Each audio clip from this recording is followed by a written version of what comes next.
누가복음 22장입니다. 누가복음 22장입니다.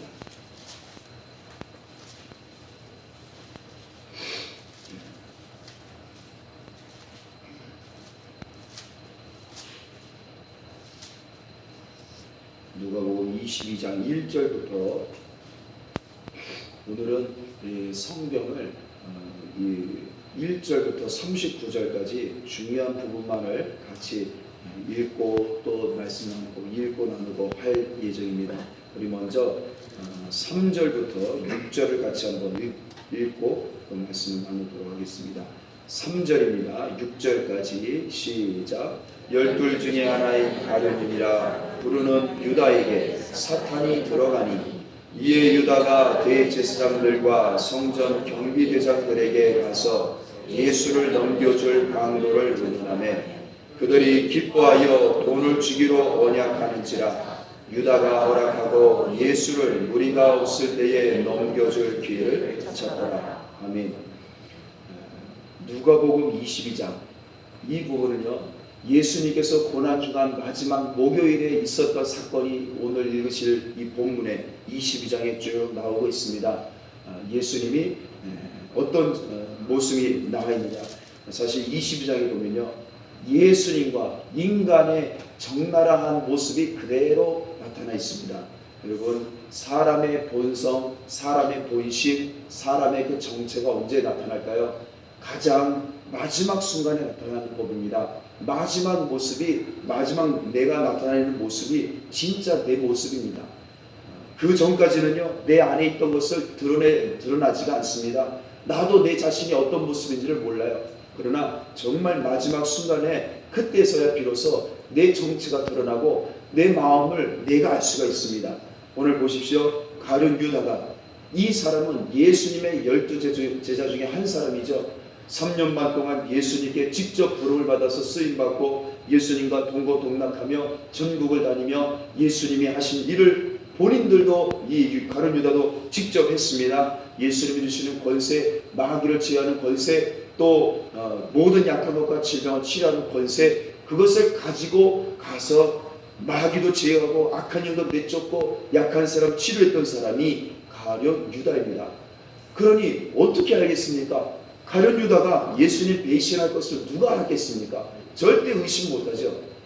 그러나 이 사람의 본성, 이 사람의 본심, 이 사람의 정체가 언제 나타납니까? 바로 목요일, 예수님 돌아가시기 바로 전날 금요일, 이 고난주간 금요일 오전 9시 예수님이 못 박히셨으니까 바로 그 전날에서야 비로소 정체가 드러나는 것이죠. 가룟 유다가 대제사장들과 성전 경비대장들에게 그 예수님이 계신 정보를, 돈을 받고 넘깁니다. 여러분, 이 사람의 가룟 유다의 목적은요, 그 정체는 무엇이었느냐? 바로 돈이었다는 것입니다. 자기의 유익이었다는 것입니다. 여러분, 어떻게 예수님의 12제자 중에 한 사람이요, 마귀도 제어하고 약한 것도 고치고 질병도 치료하고 예수님이 하신 일도 했던 이 사람이 어떻게 이렇게 예수님을 돈을 받고 팔 수 있느냐? 그 원인이 무엇이었습니까? 3절에 보면 그 원인을 뭐라고 하죠? 사탄이 유다에게 들어갔다. 여러분, 이럴 수 있다는 것입니다. 이 사탄이 가룟 유다에게, 12제자 중에 한 사람이 가룟 유다에게 들어갔다는 것입니다. 그래서 이와 같은 놀라운 엄청난 일들이 벌어진 것입니다. 여러분, 그런데요, 사탄이 어떻게 이 사람에게 들어갈 수 있을까요? 사탄이 어떻게 이 가룟 유다에게 들어갈 수 있었을까요? 그것을요, 로마서에서는 이렇게 이야기합니다. 8장 6절에 보면 육신의 생각은 사망이요 성령의 생각은 생명과 평안이니라. 육신의 생각은 하나님과 원수가 된다. 왜냐하면 하나님의 법에 굴복하지 아니할 뿐더러 할 수도 없습니다. 육신에 있는 자들은 하나님을 기쁘시게 할 수가 없다.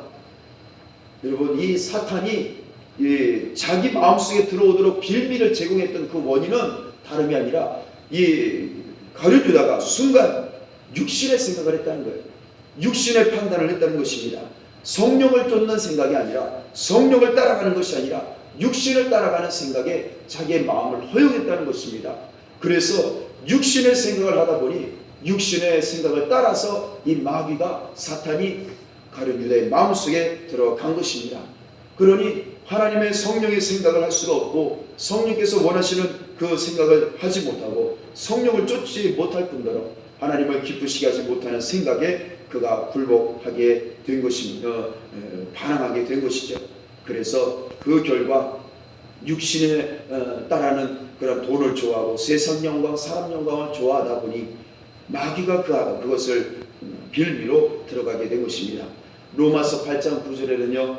그래서 우리에게 말씀하고 있습니다. 만일 너희 속에 하나님의 영 성령이 거하시면 너희가 육신에 있지 아니하고 영의 성령에 있나니 누구든지 그리스도의 영 성령이 없으면 그리스도의 사람이 아니라. 찬양가족 여러분, 그러므로 우리는 이 틈을 내어서는 안 됩니다. 영적 전쟁, 영적 싸움이라는 것은 무엇이냐? 다름이 아니라 내 마음속에 내 안에 나를 성전 삼으신 성령님을 심장 뛰는 순간마다 존중하는 것인 줄 믿습니다. 성령의 충만함, 이게 영성이에요. 이것이 영적 전쟁의 승리의 비결입니다. 내가 어떻게 마귀를 어떻게 스트레이트를 눕힐까? 내가 어퍼커트를 할까? 그럴 수가 없는 겁니다. 오로지 단 하나밖에 없습니다. 나의 심장 뛰는 순간마다 성령의 충만함을 받는 것, 성령님을 의지하는 것, 성령님을 존중하는 것, 나를 성전 삼으실 성령님께 내 삶을 내어드리고 맡겨드리고 도움을 요청하는 것, 그것이 성령을 쫓아 사는 삶인 것입니다. 그래야 여러분 마귀가 틈을 타서 내 안에 들어올 수 없고 나를 넘어뜨릴 수가 없습니다. 가룟 유다는 마지막 전날, 예수님 돌아가시기 전날 그의 정체가 이와 같이 드러나고 말죠. 그 다음에 우리 또 하나님 말씀을 보겠습니다. 10절을 우리 함께 10절, 11절을 함께 보시겠습니다. 시작. 이르시되 보라 너희가 성내로 들어가면 물 한 동이를 가지고 가는 사람을 못 만나리니 그가 들어가는 집으로 따라 들어가서 그 집주인에게 이르되 선생님이 내게 하는 말씀이 내가 내 제자들과 함께 유월절을 먹을 객실이 어디 있느냐 하시더라 하라. 아멘. 목요일은요, 고난주간 목요일은 유월절 전날입니다. 무교절을 준비하는 시작하는 날입니다. 그래서 그리고 특별히 유대인의 시간은 저녁부터, 해가 지는 저녁부터가 하루의 시작이에요. 목요일 밤 6시가 되면 그때부터 금요일이 시작이 되고 유월절이 시작이 되는 것입니다. 그래서 이제 당장 유월절을 먹어야 되는데 함께 그 만찬을 해야 되는데 장소가 준비가 안 됐습니다. 여전히 준비가 안 됐어요. 그러자 예수님이 준비하신 사람을 말씀을 하시죠. 여러분, 우리가 아무것도 준비가 안 돼 있어도요, 우리는 준비가 안 돼 있어도요, 누가 준비를 해 놓으셨을까요? 바로 예수님이십니다. 하나님은 준비가 다 되어 계십니다. 내가 준비가 안 돼 있고 내가 가진 것이 없고 내가 아무것도 대비가 없어도요, 염려하지 마십시오. 두려워하지 마십시오. 여러분, 우리의 것을 다 준비해 주시고 나의 앞날의 미래를 준비해 주신 예수 그리스도가 계십니다. 이것이요 하나님 나라, 하나님 자녀의 법칙이요 인생살이의 원리입니다. 내가 준비를 안 해도 하나님이 예배해 주시고 하나님이 준비해 주셨다는 것을 기억하시기 바랍니다. 하나님께서요 모세와 백성들에게 가나안 땅을 약속하시죠. 그러면서 이런 말씀을 하세요. 어떤 말씀 하시느냐? 참 재미나고 놀라운 말씀이죠. 너희가 짓지 아니한 집에 너희가 들어갈 것이다. 너희가 심지 않은 나무를 너희가 거기에서 열매를 얻어 먹을 것이다. 여러분, 우리는요 생각하기를 내가 노력하고 내가 땀 흘리고 내가 알아서 다 해야지, 내가 그래야 먹을 수 있고 내가 복을 받는 것이다. 여러분, 그것은요 내 의지로 내 노력으로 그것을 행위 구원이라고 하는 것입니다. 자력 구원이라고 하는 것이에요. 기독교는 자력 구원이 아닙니다. 기독교는요 행위 구원이 아니에요.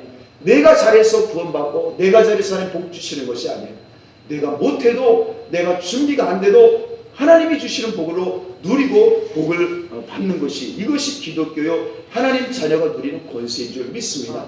여러분, 그래서 내가 집을 짓지 않았는데 그 집에는 나를 하나님이 인도해 주셔서 살게 하시는 것입니다. 내가 심지 않은 나무에서 하나님께서 대신 누군가를 통해서 준비해 주신 것을 나를 먹게 하시고 내가 그것으로 복을 누리게 하시는 것, 이것이 하나님의 나라의 모습인 것입니다. 이것이 에덴 동산이요, 이것이 하나님 나라입니다. 그래서 하나님을 찾는 자들에게 하나님은 반드시 무엇을 주실까요? 상을 주시는 겁니다. 하나님을 찾는 자들에게 반드시 하나님은 복을 주시는 겁니다.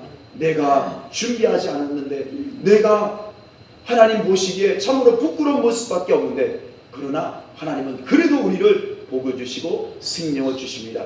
이것이 하나님께서 주시는 은혜이시죠. 유월절을 아무것도 준비하지 못했습니다. 제자들은 전전긍긍하죠. 그러나 이미 다 예수님이 준비해 두셨습니다. 그것이 바로 목요일 유월절을 준비하는 제자들의 모습입니다. 우리 함께 또 보시겠습니다.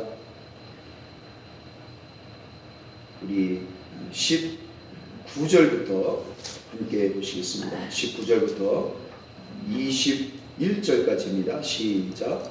또 떡을 가져 감사기도 하시고 떼어 그들에게 주시며 이르시되 이것은 너희를 위하여 주는 내 몸이라. 너희가 이를 위하여 나를 기념하라 하시고 저녁 먹은 후에 잔도 그와 같이 하여 이르시되 이 잔은 내 피로 세우는 새 언약이니 곧 너희를 위하여 붓는 것이라.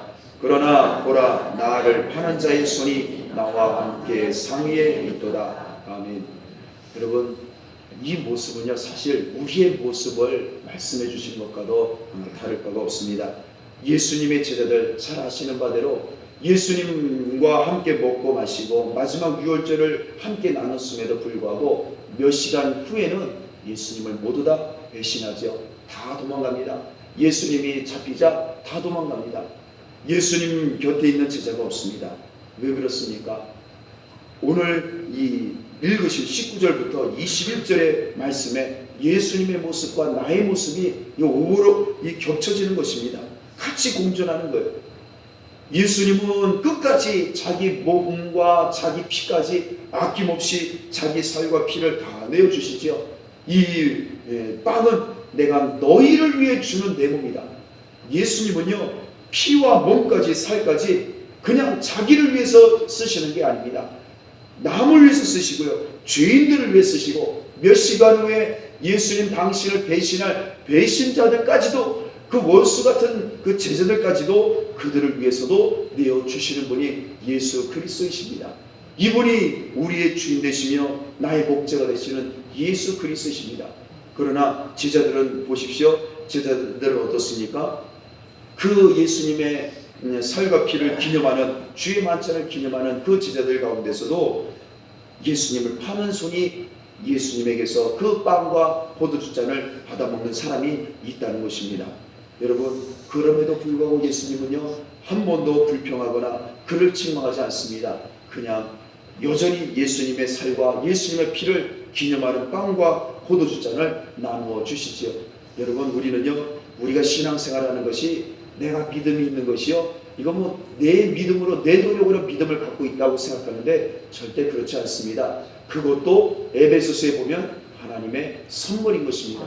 하나님이 주시는 선물로 우리가 그 성령께서 주시는 믿음으로 우리가 예수님을 믿고 하루하루 걸어가는 것이지, 우리의 본성은요, 우리의 본심은요, 어떻게 쓰든 내 것으로 취하고 예수님의 살, 예수님의 피까지 나의 유익을 위해서 쓰려고 하지, 예수님처럼 내 살과 피를 이웃들에게 내가 받은 사랑을 나눠주려고 하는 그 마음은 사실 우리 마음속에는 없습니다. 이것이 우리의 형식이에요.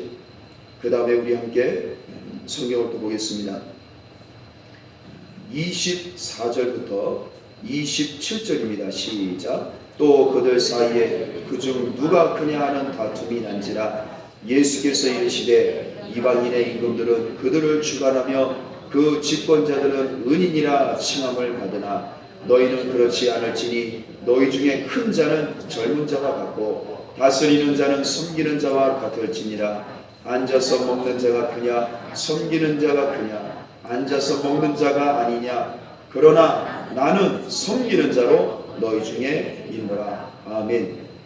보세요. 예수님 이제 몇 시간 후에 돌아가시는데 십자가에 달리실 텐데, 야, 내가 너희를 위하여 내 몸을 준다 라고 하시면서 빵과 포도주를 나눠주시는데, 제자들은 그것을 먹고 어떻게 합니까?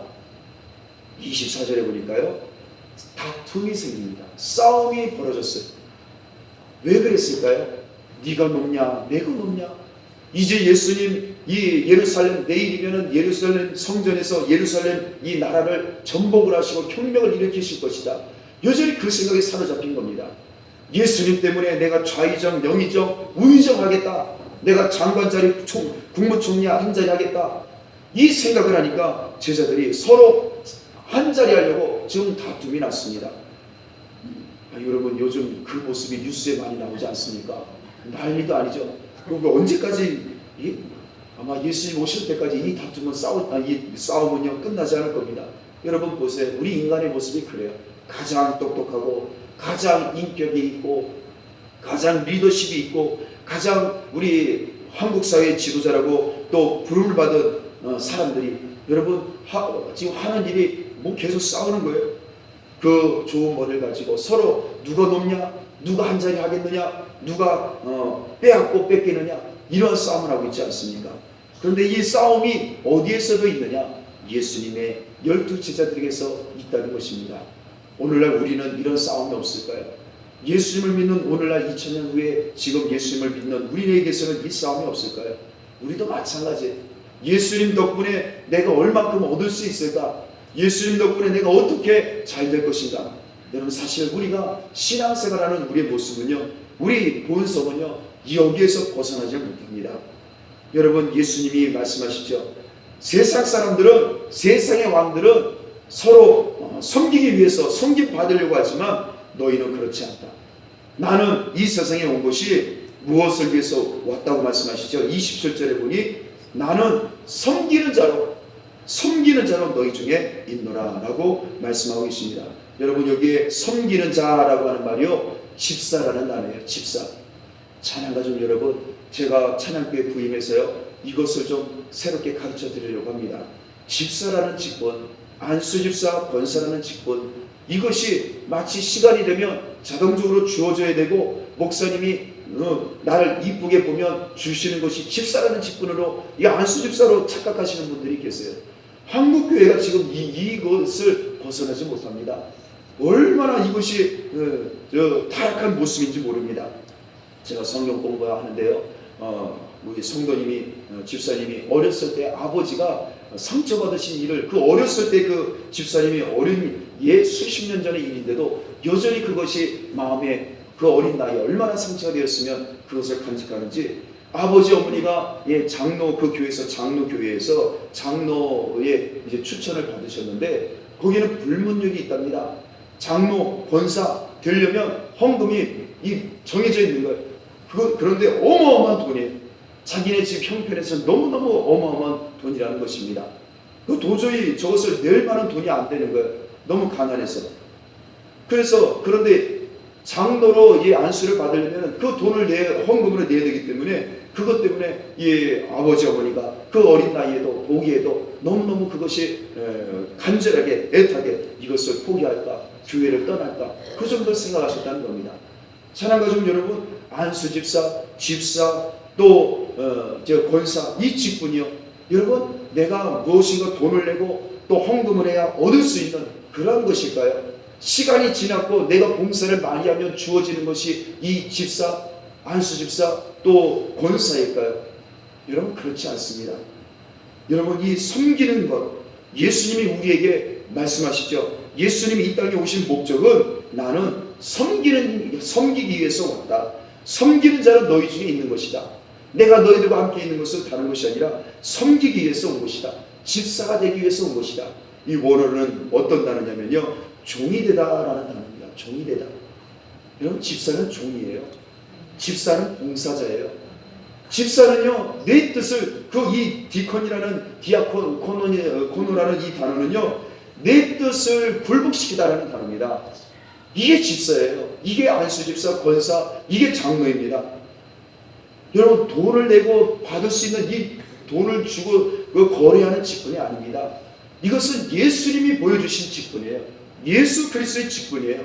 예수님이 하신 일입니다. 그러므로 이 집사라는 것은요, 예수님이 보여주신, 예수님이 하신 이 일이라는 것은 섬기는 것이에요. 내 뜻을 굴복하고 내가 하고 싶은 것을 하는 게 아니에요. 내가 성도들 가운데 다른 교우들 가운데 내 뜻을 주장하고 나를 높이는 것이 아닙니다.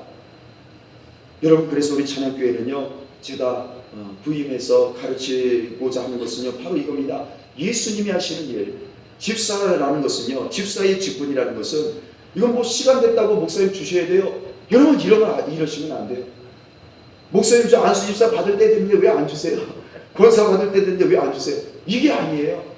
철저하게 정말로 우리 찬양교회 성도들 가운데 가장 낮은 상태에 있을 때에, 예수님처럼 섬기는 자로 있을 때에, 예수님처럼 자기 뜻을 완전히 내려놓고 성도들을 위해 성도들의 노예가 되고 성도들의 종노릇을 하는 그분, 여러분, 그분이 집사요, 그분이 안수 집사의 권사인 줄 믿습니다.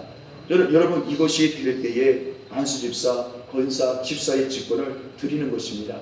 그것도 제가 드리는 것이 아니고요, 우리 교회 규약대로 투표를 하는 거예요. 투표를 하는 것입니다. 디모데후서 3장의 1절부터 보면 감독과 집사의 직분은 여러분 성도들에게 인정을 받는 사람을 주는 것입니다. 그래서 성도들의 투표를 통해서 주어지는 것입니다. 찬양가족 여러분, 왜 집사가 되어야 될까요? 여러분, 이 집사의 직분이 얼마나 위대한 것일까요? 이것은 예수님이 하신 일입니다. 예수님이 종노릇 하시고 예수님이 섬기신 직분, 이것이 집사라는, 내가 받은 이 집사의 직분이 이처럼 예수님의 놀라운 위대한 직분이라는 것을 기억하시기 바랍니다.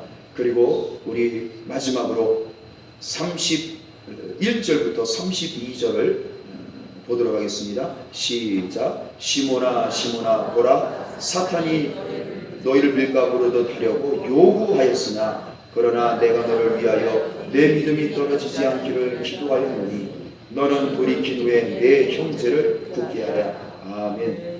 오늘의 목요일, 고난주간 목요일, 예수님의 모든 정신을 우리에게 보여주시는 말씀이 여기 있는데, 여러분, 기도도요, 예수님만 우리를 위하여 기도하는 것이 아닙니다. 누구도 나를 위하여 기도할까요? 보세요. 31절에 사탄도 나를 위하여 기도합니다. 예수님이 나를 위하여, 예수님만 나를 위해 기도하시는 게 아니에요. 마귀도 나를 위해 기도해요. 그런데 예수님이 나를 위해 기도하는 것과 마귀 사탄이 나를 위해 기도하는 것이 분명히 다르겠죠. 예수님은 나를 위해 무엇이라 기도하실까요? 32절에 보면 나는 너를 위하여 이렇게 기도한다. 뭐라고 기도하시죠? 너의 믿음이 떨어지지 않기를, 너의 믿음이 흔들리지 않기를. 이 원어는 흔들리다, 그런 단어입니다. 예수님이 나를 위해 기도하는 기도의 목적은 내가 나의 믿음이 떨어지지 않고 흔들리지 않는 것을 위하여 기도하고 계십니다. 그러나 여러분, 재미난 것은요, 마귀는 나를 위하여 기도를 하는데 뭐라고 기도할까요? 31절에 보면 하나님, 저 윤용현이를 하나님 제가 흔들 수 있도록 허락해 주옵소서. 마귀의 기도는 이거라는 겁니다. 마귀도 나를 위하여 기도해요. 마귀도 하나님께 요청하는 거예요. 하나님, 제가 저 윤영현이를 뒤흔들 테니 허락 좀 해주옵소서. 열심으로 기도하고 있습니다. 열심히.